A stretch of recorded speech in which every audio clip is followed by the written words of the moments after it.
Welcome to Brazen Education with Educator Barnes, a podcast with a focus on speaking your truth, being transparent to help others, and having no shame about it. Because we can't move forward until the truth is known.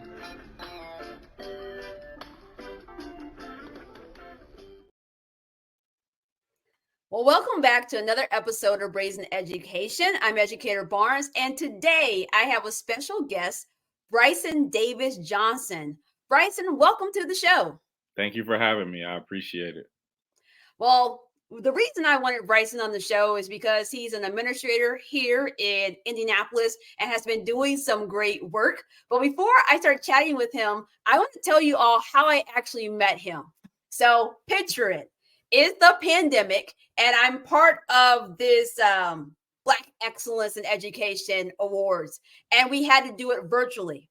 Well, with this education awards, there's normally like time in when we do it in person for people to mix and mingle, for them to talk. And so we thought to ourselves, like, how can we still do that, but do that virtually? So essentially, you showed up to this online mixer and you were matched. So if you think about like those speed dating things where you sit at the table with somebody and they hit the bell and the next person. So I'm just sitting in a little room and then Bryson pops up on the screen. So we start talking, we exchange information. He pops off the screen. I get matched with some other educator. He gets matched with another educator. But we connected after that, and we have stayed connected ever since. And I will say, out of all the people I got matched with that day, he is the person I still talk to the most. So it was like a 10-minute conversation, but it was meaningful. And just to see him in his career, because he was working at a different school when I met him. So now he's a assistant principal. And I don't think we talk about the work of assistant principals enough. So Bryson, can you tell us a little bit about why you decided to go to school administration? Because, you know, you can stay and be a teacher. Why administration? I think for me, the greatest human act is to inspire. And I noticed early on that I had the ability to inspire. So when we talk about students, right, like we're lifelong learners. We want our students to be lifelong learners. I wanted to inspire the students at a higher level. And I always look to challenge myself as well. So I was teaching, I was coaching, I was doing those things, but I was just ready for another challenge. And that's something I kind of want to model for my students, the way teachers model things for students in the classroom. And I rose to that challenge. I left my teaching position. It was halfway through the school year. So it was a super scary time. I left a major township, which was Perry Township, which is the district that I'm back in now. Left halfway through the school year and got an amazing opportunity to work in the Heron Riverside ICS school district, the charter school district, as their first ever dean of students, to get my experience, right? Because what do people always tell you? Oh, you got the credentials, but you don't have the experience. Well, I was lucky enough to go get my experience while I got my educational leadership master's. And that's something that's really interesting because people want to step into leadership.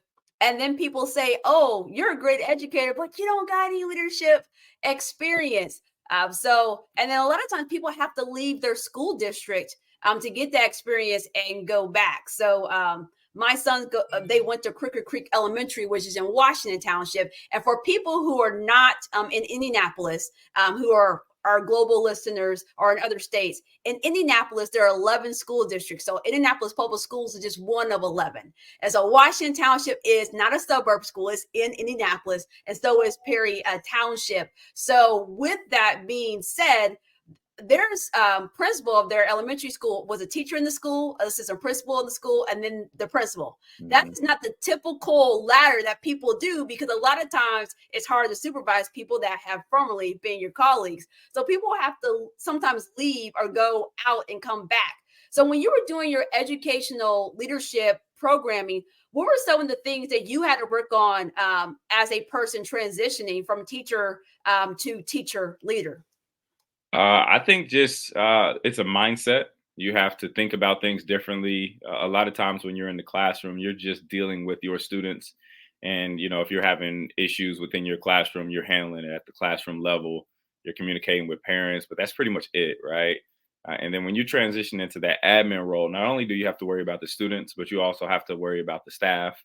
A lot of times when you step into that admin role, you're opened up to the traumas of everybody, the students, the staff, the students' families, the traumas of the community that you serve. And then there's that technical aspect of it, teacher evaluation, supervision. I mean, in my role now, I'm doing evaluations, I'm doing 504 academic accommodation plans, I'm parring case conferences, all those things that you've just never done before. You have to take a lot of notes, you have to ask a lot of questions. You have to do a lot of the grunt work, which is, a lot of times it's the discipline piece.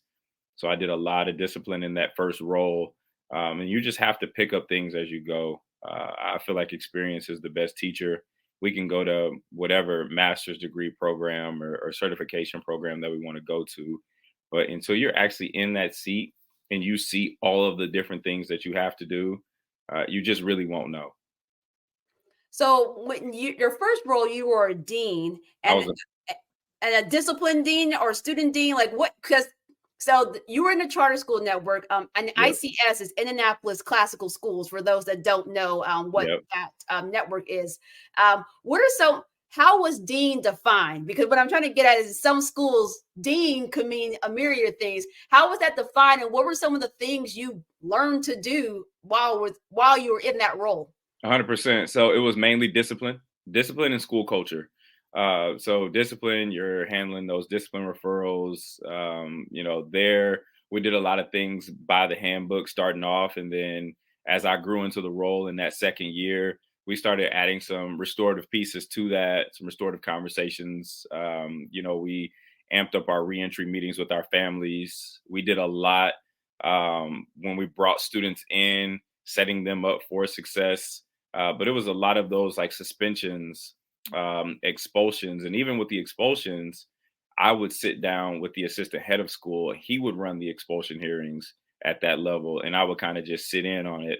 And that really prepared me when I went to Washington Township after that. So it was a lot of discipline. And then on the culture aspect, we did a lot of really virtual events because COVID hit kind of that second school year. We did a lot of virtual events. And if there was like something happening in the building, my job was to make sure I had a pulse on that. I had a pulse on how our students were feeling. I had to make sure our students had a voice.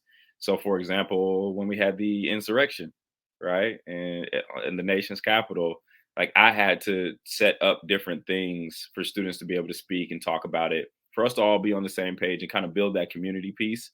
And I think that's super, super important. It's something that I've kind of carried over from job to job since, because you can't just expect students to fall in line. You have to make them feel like they're connected to the school community. So, 75% of it, 80% of it was discipline. And the rest of the time, it was a lot of that school culture stuff. So, how does your role differ now, being an assistant principal? I'm assuming there's probably some academic pieces of that. So, how have you grown in your current role, and what does academics look like for assistant principal? Because I think many times people think all the assistant principal does is just discipline, and they don't do anything else, and that's not necessarily true in all assistant principal roles. Right. So leaving Indianapolis Classical Schools, I spent a year as the first ever dean of students in Washington Township at Northview Middle School. So that was another position that was a lot of discipline. So when I was hired here in Perry, I already had kind of the discipline down pat, right? I had a strong background in discipline. They do some things differently here, processes and procedures. They have, just as many resources, if not more, as like a Washington Township. But when you're talking about the charter level, there's not, as many resources as far as keeping students connected to their education when they get, you know, second, third, fourth infractions.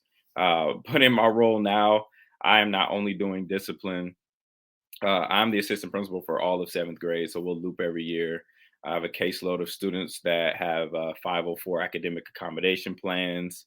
So I have to monitor those students, make sure teachers are implementing those plans with fidelity. I have to make sure those plans are updated. I have to, make sure that that's communicated with central office. I do a lot of the discipline, obviously. I par case conferences, and if you don't know what that is, people out there that don't know what that is, You have to sit in on case conferences to kind of oversee the meeting in conjunction with the teacher of record. Sometimes people from the district may come in, and then general education teachers will sit in on those meetings as well. And a lot of times that's just updating the students' IEP to make sure that they're getting the necessary accommodations and the services that they need to be successful in school. So I do a lot of that.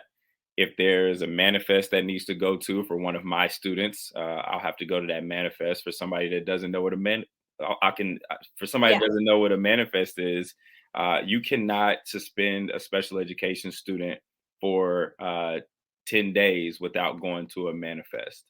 And even our district has implemented something to where if a student's out 5 days, we go to a case conference, because hopefully with that case conference, we can update that IEP, put a behavior plan in place, something like that, to try to prevent us from getting all the way to that manifest. But basically, the manifest is we'll present all the information, we'll go over the student's IEP, and then we will determine whether or not that student's disability was directly tied to the behavior that they displayed in the school. A lot of times they will say that their behavior is connected, or their disability is connected to that behavior, and then we'll just have to put new plans in place. But that's what you want to do. I'm not somebody that wants to kick kids out of school or disconnect kids from their education, but at the same time, we do have a duty to keep the school safe. I do a lot with PBIS, so incentives, students of the month.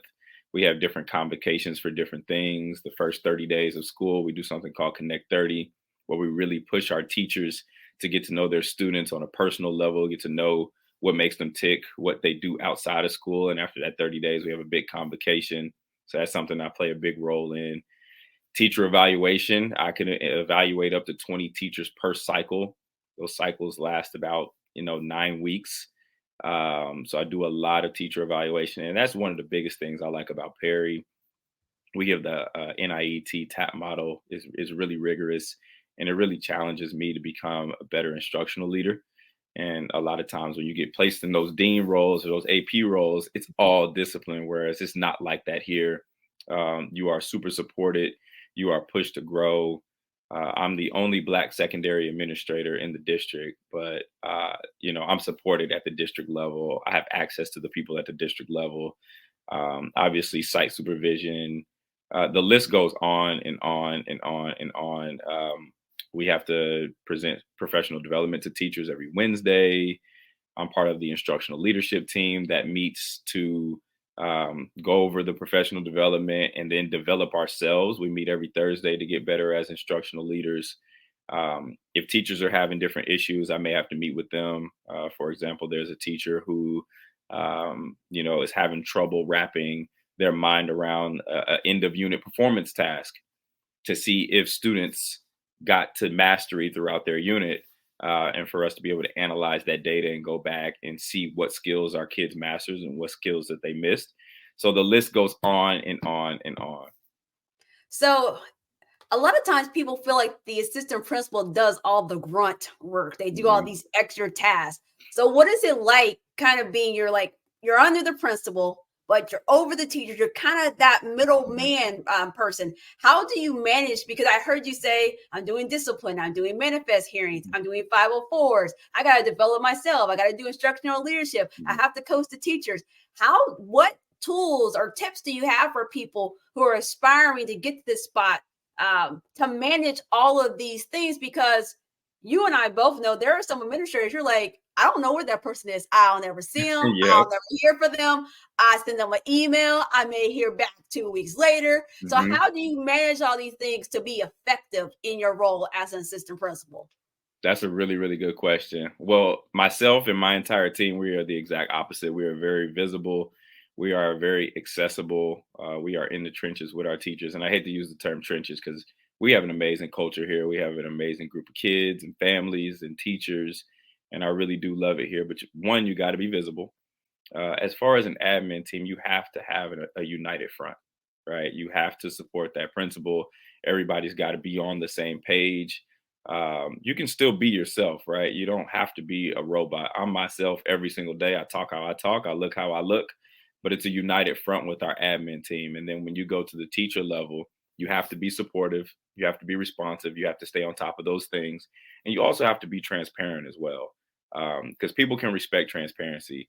And I think that's probably one of the hardest things for people who are emerging or aspiring school leaders. You have to understand that at some point you're going to have those tougher or courageous conversations with teachers. But if you stay consistent, you earn their respect quick. If you're visible, you earn their respect quick, and it makes your job so much easier.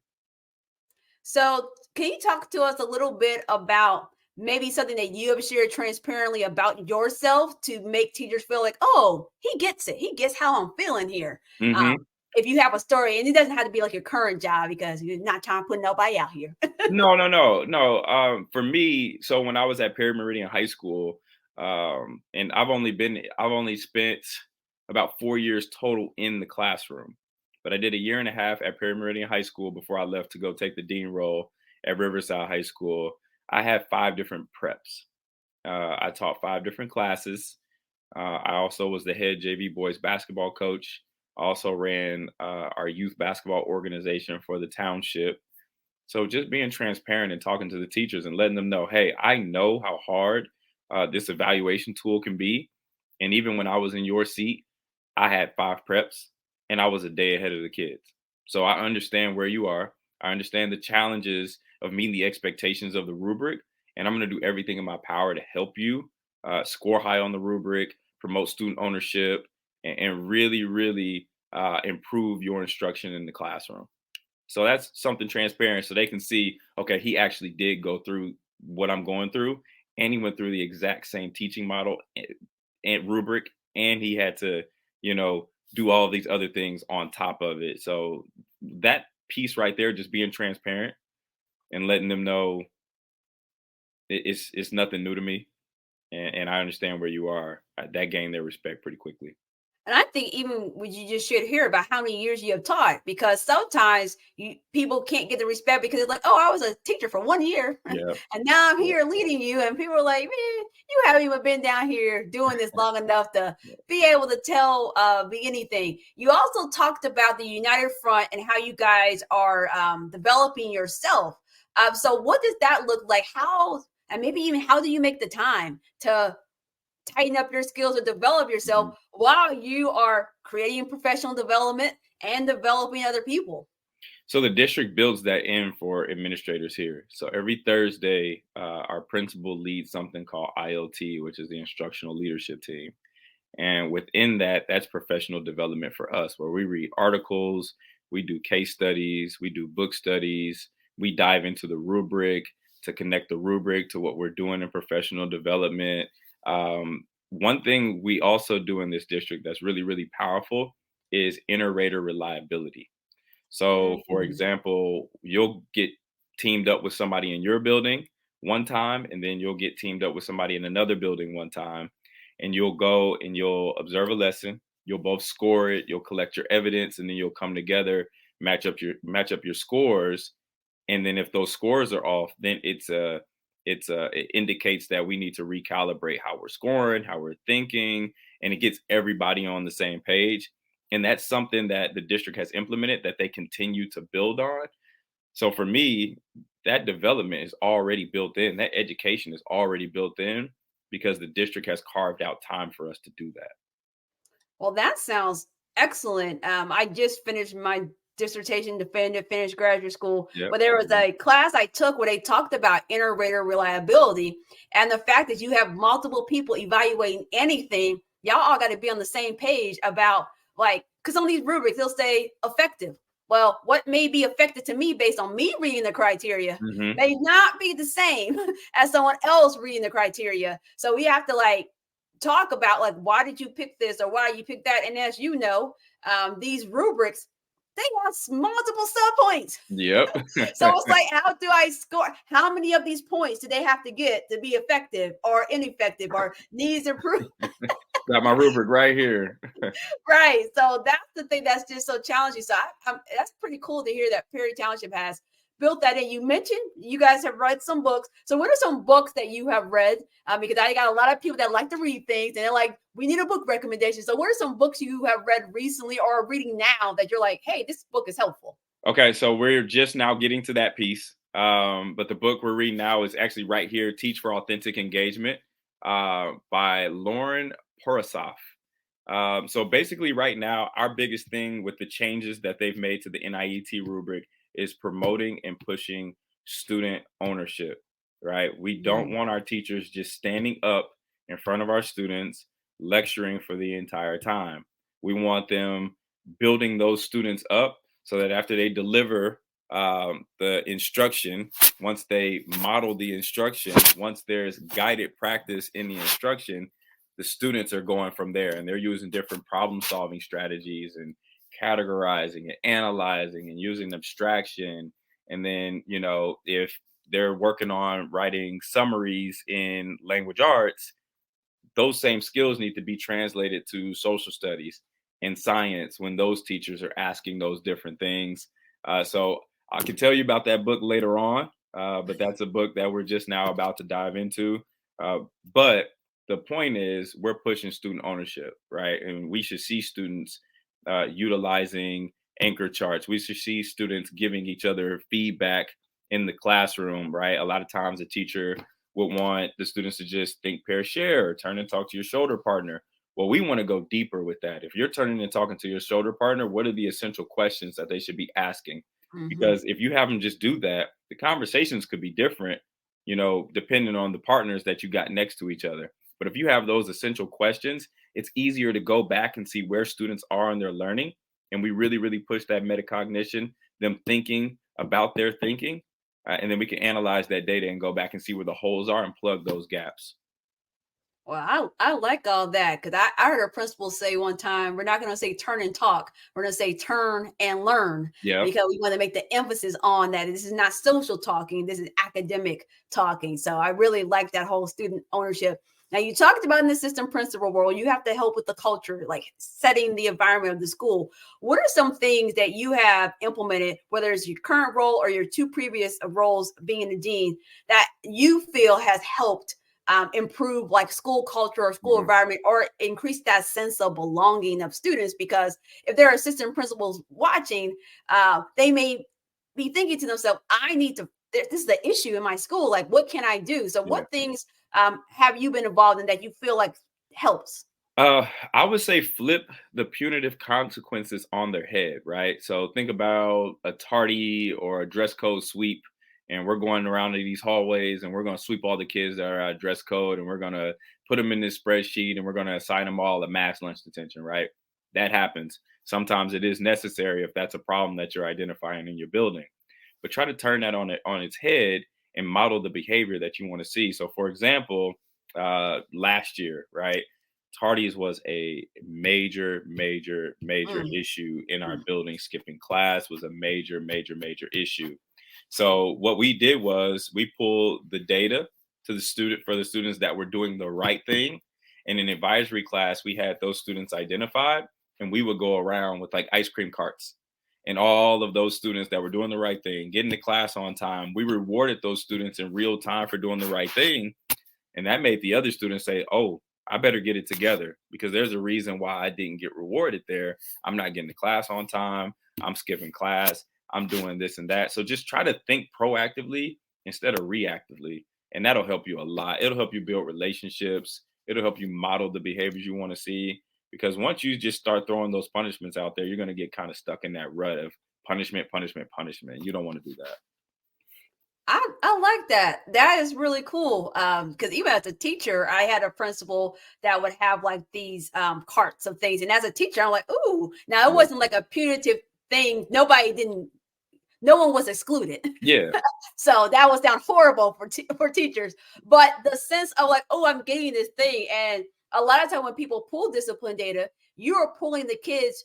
How many classes are they in, especially in middle school or high school? We're trying to figure out, is it in the morning? Is it in the afternoon? What are we going to do? Okay, in school, this suspension didn't work. Silent lunch didn't work. We Hmm. keep, because I've been in meetings where the meeting is all about what consequence will make them behave, Hmm. instead of the conversation being like, what about the kids that show up every single day, does the right thing, they're here on time, they're ready to learn, they're in their seat when the bell ring? What did those kids get? And yes, I am all for intrinsic motivation. However, sometimes we have to like help kids build Hmm. that intrinsic motivation. Yep. That's really dope. So really really like that. So you've been in high school because you say you taught in high school, and Yep. now you're assistant principal in middle school. Yep. And Uh, my first which teaching job was at elementary. okay, so you've been all so which level is your jam? You know what? I really do like middle school. I really do like middle school. As a teacher, high school was, you know, it's pretty easy. You can really, really connect with those students because they're more adult-like, I guess. But middle school, it's a really cool age to where they're still young and kind of innocent, but then they're still kind of growing into their own. And I really do enjoy working with this age group. Well, I'm glad you gave the right answer because the right answer was middle school. So Yep. I'm a middle school person. That's where I've been most of my career. I love middle school, but I feel like middle school and kindergarten gets the worst rap because Hmm. everyone's like, I can't do kindergarten, and I've even because the they do a lot of things, and They then do. middle school. But I feel like that's a transition point up where kids where they're like figuring out their bodies are changing, these hormones are happening, and then they're figuring out who I want to be, and so I feel like that's the part if a kid is off like. I'm not saying that's the last chance because yes, you can change a kid in high school. I'm not saying that. But I feel like that's the part where we can really, really get them and help them be successful in high school. So like you, I've been in every single level, and my answer is always middle school. So if Yep. someone's watching right now, they're a teacher in their classroom, and they're saying, "I want to elevate myself to the next level." What are some things that they can do before they even get into admin programs to start building their leadership skills while they're still a teacher? Uh, they can sacrifice prep periods, and I kind of want to throw this out here. I know some schools you're supposed to use your prep period for certain things, but you can leverage that time to shadow an administrator that you kind of want to learn under and see what they're doing on a day to day and start asking questions because they may need help too, right? And there may be things that they can kind of delegate to you, things that don't require them to be confidential and, smaller tasks like pulling data and those types of things. And right then and there, you're getting experience. And that's something that you can put on a resume and then attach that to the education that you have to go get to become an administrator, and then that's how you get a head start. It's different for everybody. Mm-hmm. Everybody's path is different. I feel like I got lucky getting the position I got at Riverside when I got it, and I was able to just kind of learn and grow from there. But I would say, with the climate of education changing, start shadowing somebody, start getting your education in order as far as that master's or that certification, because there will be opportunities. People are leaving our profession, and that's just a reality that we have to deal with. But the way that I look at it is the more people that leave, the more opportunities for me, and the more opportunities for me to connect with kids and for me to move up the ladder. I chose education. I'm going to stick with education, and if you want to move up, there's opportunity for you. So how do you because you made a point that we all have been talking about, people are leaving the profession. So Yep. how are you in your role helping teachers stay in the profession and not bolt for the door and change professions? I'm gonna be super transparent. The culture and the climate and the community of this building was established long before I got here. So it's not one of those places where you've got to, reinvent the wheel or start new. It has been established and it is amazing. But what it shows me is that it's possible. Mm, I feel like all school districts, are experiencing the same level of, you know, discipline infractions or students just not being on grade level. Like we're all experiencing that. But it's all about the people in your building. It's all about your leadership. And if everybody can be working together and if everybody shows up every day for kids, you can create a positive culture. It's not like that everywhere. And I feel bad, that it is that way. Also, kind of going back to the discipline piece, you have to hold kids accountable. We're mm. living in a time where parents are going to push back and kids are going to push back, but you have to hold kids accountable, and that's something that Perry really stresses. We're gonna do everything we can to not disconnect the student from their education, but we will hold you accountable, and that is why I feel so supported here, and I think that's why The culture and the climate is so good in this building and throughout this township. So just be somebody who talks about the good that's happening. Be somebody that's positive every day and try to spread that positivity because it is a possibility for every building, especially in our city.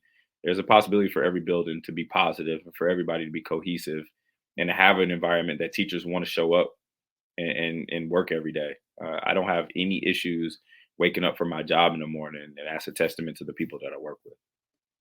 Well, that's good to hear. So it sounds like you're saying is the combination of people that were Yep. hired in the building, Yep. plus how the leadership is supporting the teachers in the building that's in your particular school building, making people want to come back and then holding kids accountable, which I'm going to say it a different way for people like, what does that mean? That means if someone is creating an environment where the teacher cannot get learning Mhm. to happen, that student is worked with. And as you mentioned earlier, they're coached, they're shown what to do, because there are some schools where teachers are like, the kid threw a book at me and they're right back in my classroom 5 minutes later Yep. and not feeling safe, physically safe or emotionally safe. Because sometimes kids say stuff that hurts. Let's Yep. just be real. We're all human beings, and kids will say things that you're like, that you got me right there, kid. So 100%. keeping them safe. So in your role, I always ask people this question: what keeps you up at night? What are you worried about? What are the things? And it could be your role, it could be education. What keeps you up at night? Oh, that's a really good question. Mm-hmm. That's a really good question. I think you kind of alluded to kind of juggling all of the things, being responsive, um, and not falling behind. Uh, I think just making sure I'm always ahead of the game keeps me up at night because I'm never too far behind or behind at all. I have a really good team. We communicate with one another. We delegate really, really well, which is something that I struggled with in the past.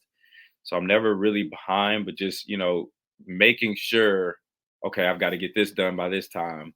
I've got to make sure I follow up on this situation. Because, somebody told me a long time ago, kids will never understand how much time we spend thinking about them.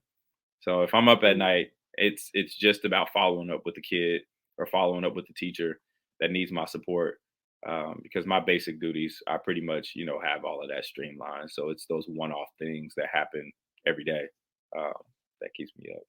So how do you create balance? Because I know that you are a pretty fit person. So you're out there working out. I Yeah, know that you eat very well, but I also know keeping your physical body, like your like, and I'm talking about health wise, yeah. intact, mental health intact as well, is something that we have to choose to do. So how do you balance having, Bryson as the administrator and then Bryson when he's outside of work? How do you balance the two? Because many times people say, I feel like I'm at school all the time. I feel like there's all Mhm. these things I have to do. I don't have time. I don't have time to date. I don't have time for my kids. I don't have time to work out. I don't have time to eat healthy. Yeah. So, what do you do to keep yourself kind of well rounded and hit all those buckets? Because I feel like, based on me knowing you a little bit, that you are doing those things. So, I think some people might want to know, like, how's he doing that? 100%.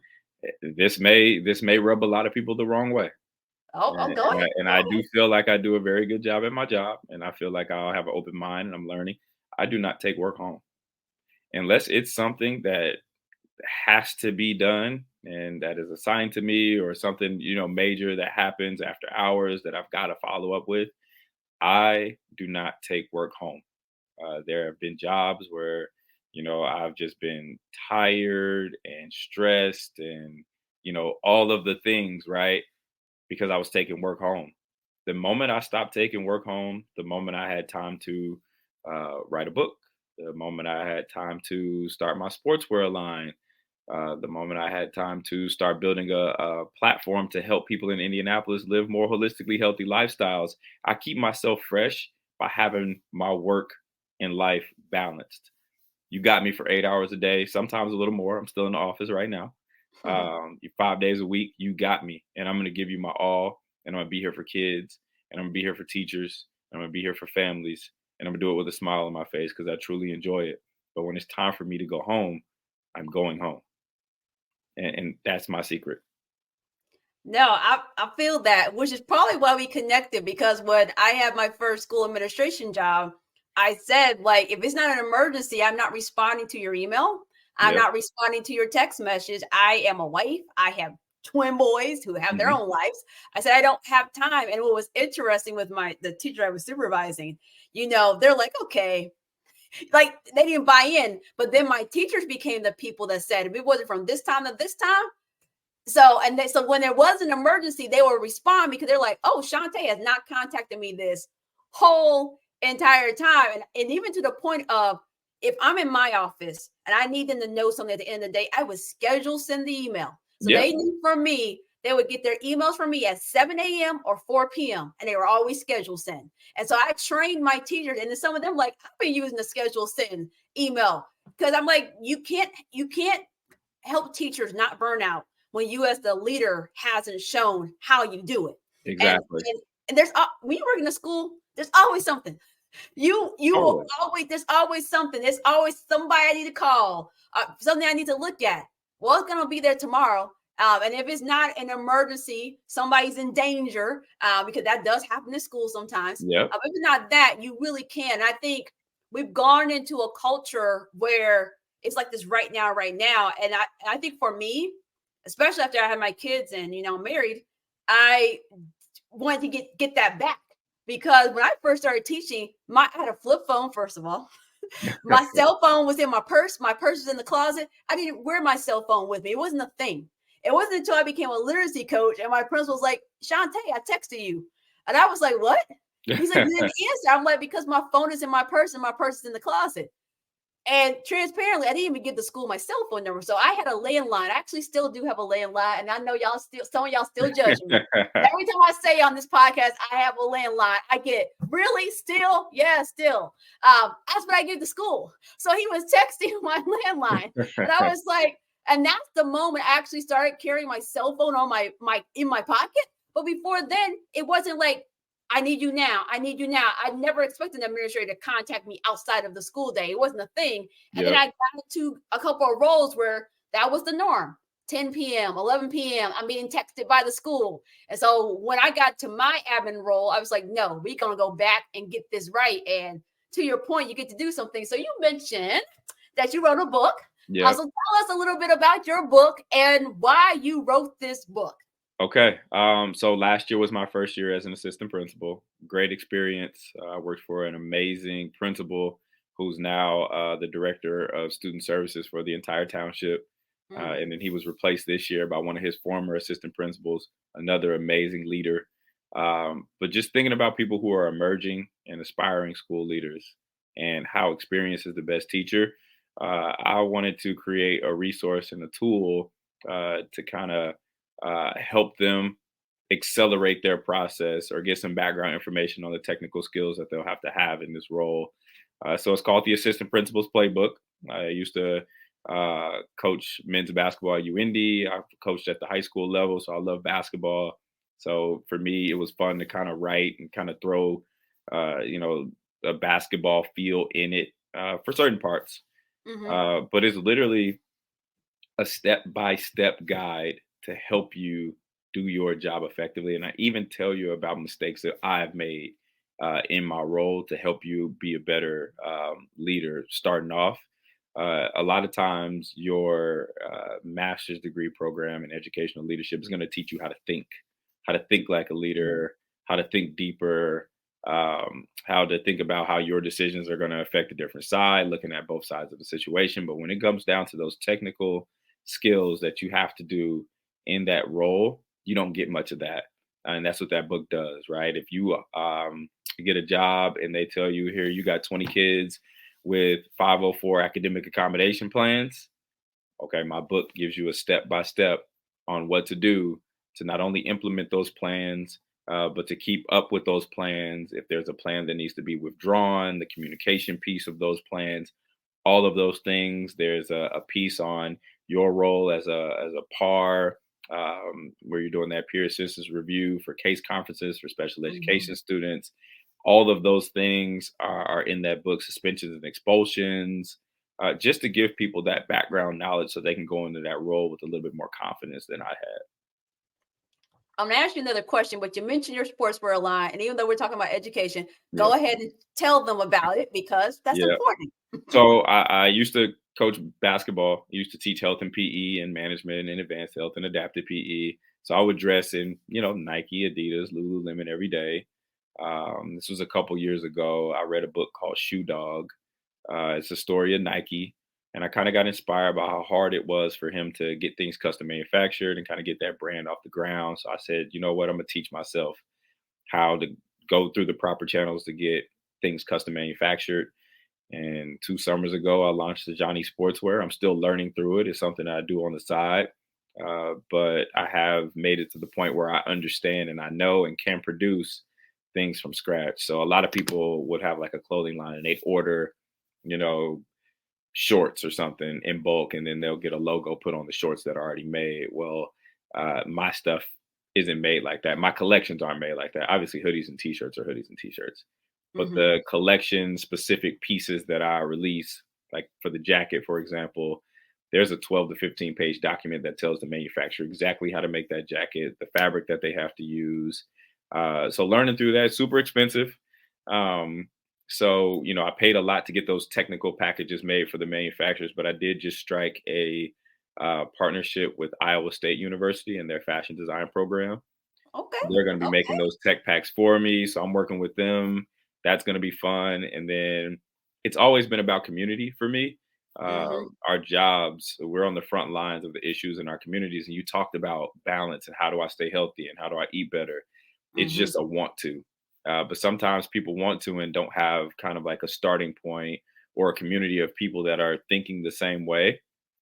So a spinoff of my sportswear line this summer, I launched Paradigm, because a paradigm is a model or a pattern of something. You think about the pattern, the patterns that we show in our day to day lives. We're eating fast food, we're not working out, we're not reading, we're not meditating, we're not linking Mm. up with like minded individuals.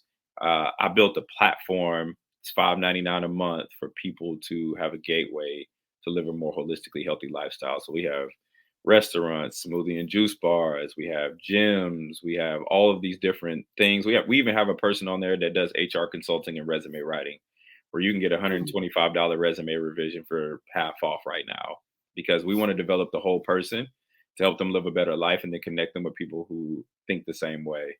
Um, and I'm really excited about the potential of it. It's hard, takes a lot of my time, but I'm really excited about the potential that it has to give somebody a $5.99 a month entry into discounts at all of these places for them to live better. Well, I love it. And I think you kind of hit the nail on the head, where it's like the reason you're able to leave work at work is because you got something out here that you're working on, that you're passionate about. And I think sometimes, with especially if family's the thing that you got out here that you want to do, sometimes we're like, oh, I'll get back to you. Oh, it's just my kid. And, when I have my own kids, when I left my school administration job to start my consulting business, my kids actually literally cheered, like physically got up from the kitchen table and cheered. And I was not the. So I have boys, and Yeah. now they're getting at the age where I just say to them, they're like, mom. So I was just expecting, I was going to say this. Mom is transitioning. She's starting her business. I was expecting them to either keep eating their dinner or saying, So when they got up and cheered, I was like, whoa. And then they started modeling me. Oh, hold on. I got to talk to this teacher. Oh, hold on. I got to go do Yep. this. And they was like, every time, and mom, you missed this. And they started naming off stuff that I had missed. And so I'm sitting here thinking I'm just making an announcement, and I just see dagger, dagger, dagger, dagger. And so I was like, now with my business, I'm even now saying, so this year, because my last few years I didn't do this. This year I took all their school breaks and put them into my calendar. And I told all my clients, I said, I am not working on my kids' school break, because I Love it. did it the last 2 years. And I said, if I'm going to be serious about being present, and like I'm volunteering at my kids' school. Like I haven't done that in a while, but now I'm doing that because I made it I wanted to do it. So That's the word, priority. It yeah. has to be a priority. I don't care if it's 10 minutes of reading, listening Uh-huh. to a podcast, exercise. I mean, if you want to start exercising, say, hey, I'm gonna do 2 days a week and then build up from there, right? I try to do four, and transparently, sometimes it's not always four. Sometimes it's 3.5 or 2.5. But once you start developing that habit and kind of stringing some good weeks along, then it'll just become a part of your pattern, right? Pattern of how you live your life. It's 5:46, and I've been here since today's our early day, so I've been here since 7 a.m. I'm not tired. I'm not drained. I still have time for myself, and I poured into people all day long, and I think that's super important. Well, to bring this to a close, what is one final thought or advice that you have for our listeners today? Education is still and always will be an amazing profession. There's so much opportunity here. We need good people. And then to just focus on the good. Focus on the good.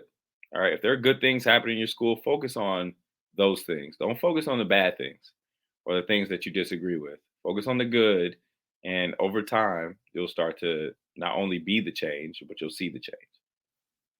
Well, thank you. On that note, we're going to bring it to a close. Again, we have Bryson Davis-Johnson. Thanks so much for spending time with us at the end of your school day. You dropped a lot of gems, and I hope you guys pick up the book he mentioned, pick up his book, sign up and join Paradigm to get those discounts and start making that a way of life. And listen to what he's saying because he has really, really good advice. Talented educator. I'm so glad that we got matched up and that kind of quick thing during the pandemic because every time I talk to him, he's very this is generally him. He is very positive person. He always looks at the positive side. And those are the type of people I like to surround myself with. So I knew you guys would love to hear from someone like that. So Bryson, thanks so much for joining us on Brazen Education today. Thank you for having me.